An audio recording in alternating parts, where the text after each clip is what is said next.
బడుగు బలహీన వర్గాల వారి కోసం పెట్టింది. మీరు మాత్రం మీకోసం ఎలక్షన్ రోజు వచ్చినటువంటి వారికి మాత్రమే చేయగొట్టున్నారు. బడుగు బలహీన వర్గాలు, బీసీ లీడర్లు, బీసీ సంఘ నాయకుల కోసం మాత్రం మీరు ఏమాత్రం ఆలోచించడం లేదు.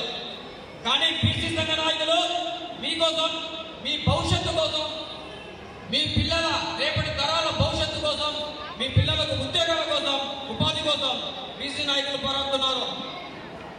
మెడికల్ సీట్లలో మీకు సీట్లు వస్తే రాజకీయ నాయకుల కాడిపై కేకులు కోపిస్తున్న తప్ప బీసీ సంఘ నాయకుల కాడికి ఏ కనీసం ట్యాక్స్ చెప్పిన పాపాన పోలేదు. ఈ బీసీలో మన బీసీలు మీకు రిజర్వేషన్ దక్కుతుందంటే, మీకు మెడికల్ సీట్లలో రిజర్వేషన్ వచ్చిందంటే,